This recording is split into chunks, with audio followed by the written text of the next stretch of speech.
Hello student, how are you? I hope you all are good. जैसा कि आप screen पर देख रहे हैं, ये है आपके सेट की परीक्षा का क्वेश्चन पेपर। कौन सी क्लास का? ये है 9th क्लास का हिंदी का पेपर, जो कि अभी हुआ था दिसंबर में। चलिए देखते हैं इसमें कैसे क्वेश्चन आए थे और क्या है उनके आंसर। एज यूजुअल इंस्ट्रक्शन दी गई है आपको। सभी क्वेश्चन अनिवार्य है। 1 से 9 जो है 1 अंक के है, 10 से 12 जो है 2 अंक के है और प्रश्न 13 5 अंक का है। चलिए शुरू करते हैं अपना पेपर। सही उत्तर का चयन करके लिखो। तो ऑब्जेक्टिव टाइप है, माटी वाली किस नगर में की रहने वाली है?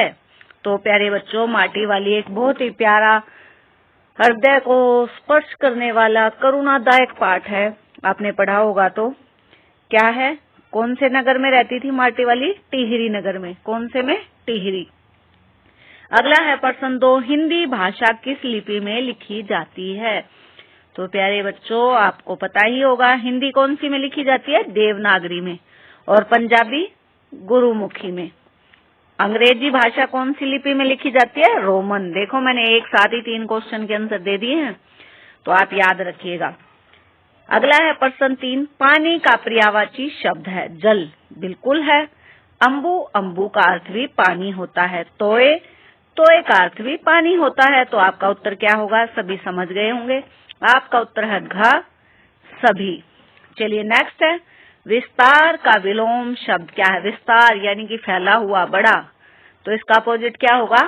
संक्षेप, यानी कि ऑप्शन नंबर 1। देखिए, आपको ऐसे इनको टिक करना था और अपने पेपर में लिखना था। पहले का टिहरी, दूसरा देवनागरी, तीसरा सभी और चौथा संक्षेप। चलिए देखते हैं प्रश्न संख्या 5। जंजीर का क्या तात्पर्य है? जंजीर की तरह पक्का नहीं, जंजीर की तरह लंबा नहीं, बंधन, मुक्ति। तो प्यारे बच्चों, बंधन जो है वो जंजीर का तात्पर्य है। चलिए नेक्स्ट क्वेश्चन, सही कथन के लिए सत्य और गलत कथन के लिए असत्य लिखें। तो आपके जो क्वेश्चन 6 से 9 है, उनके लिए सत्य असत्य आपको लिखना है। चलिए सॉल्यूशन वाली सीट मैं आपको दिखाती हूँ। होरी प्रेमचंद्र के गोदान उपन्यास की पात्र है। हाँ, ये सत्य है। होरी क्या है? नायिका है गोदान उपन्यास की। और नायक क्या है? धनिया। तो याद रखिएगा इसको। अगला है, टिहरी शहर यमुना नदी के तट पर बसा हुआ? नहीं, भगीरथी नदी।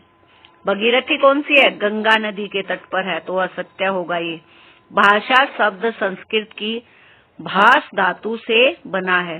प्यारे बच्चों, इसमें भाषा श है जो उसके नीचे हलंत है, पर इसमें शायद मिसप्रिंट है, इसलिए इसको सत्य लिया है हमने।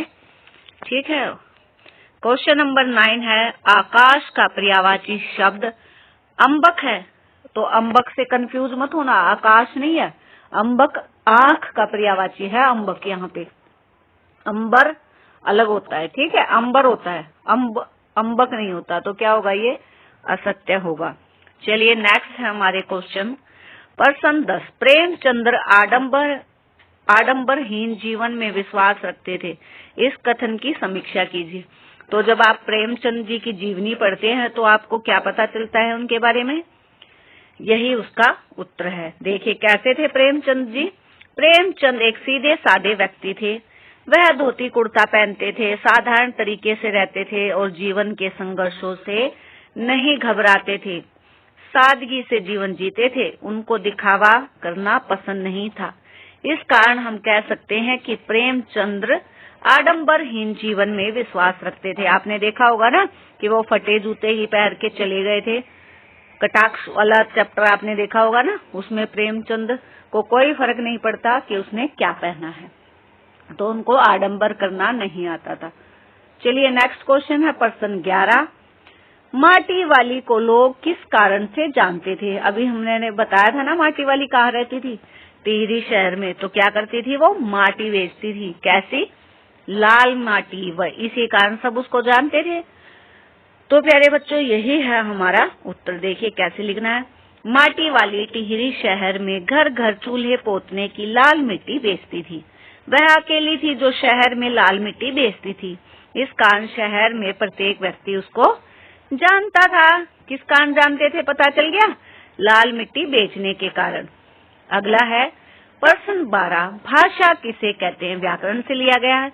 अब मैं बोल रही हूँ क्या है, भाषा है ना, तो बड़ा ही सिंपल आंसर है, हम 3rd 4th से पढ़ते आ रहे हैं। भाषा वह साधन है जिसके द्वारा अपने विचार दूसरों को भली भांति प्रकट कर सकते हैं और दूसरों के विचार भी हम भली भांति समझ सकते हैं। उसको क्या कहते हैं? भाषा। भाषा कितने प्रकार की है?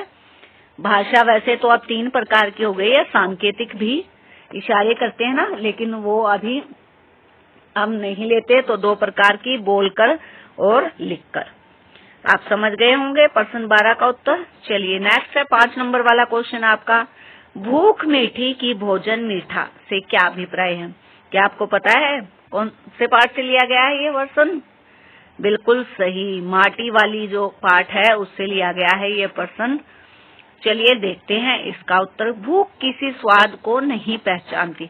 आपको पता है ना, जब आपको भूख लगी हो तो बस बोलते हो ना खाने को दे दो, या टेस्ट देखते हो, ये नहीं खाना वो नहीं खाना। जब रियल में भूख लगी होगी तो आपको सब अच्छा लगेगा, लेकिन पेट भरा है तो आप उसमें नाम निकालोगे। वही बात आपको यहाँ पे लिखनी है। जब कोई व्यक्ति वास्तव में ही भूखा हो, उसका पेट पूरी तरह लंबे समय से खाली हो, तो वह उसे भरने के लिए स्वाद नहीं मांगता, वह किसी भी तरह भरना चाहता है। उसे रूखी सूखी रोटी भी अच्छी लगती है, उसे तब किसी दाल सब्जी की आवश्यकता नहीं होती। पेट भरा हो तो मनुष्य को स्वाद सूझता है और वह अच्छे को अच्छा या बुरा बताता है। भूख मीठी की भोजन मीठा से यही तात्पर्य है कि जब भूख सता रही हो तो हर प्रकार का रूखा सूखा भी मीठा लगता है, अर्थात अच्छा लगता है। तो आप इसका उत्तर समझ गए कि क्या अभिप्राय है। मैं आशा करती हूँ कि आपने सभी 13 प्रश्न अटेम्प्ट किए होंगे। कोई अगर प्रॉब्लम रही होगी तो शायद मैं उसको दूर करने में सक्षम रही होंगी। तो चैनल के साथ जुड़े रहिए, अपने दोस्तों के पास वीडियो जरूर से शेयर करें, मुझे कमेंट करके बताएं कि आपके कितने मार्क्स आए इस एग्जाम में। चलिए मिलते हैं नेक्स्ट टाइम नेक्स्ट वीडियो में। Take care, see you soon.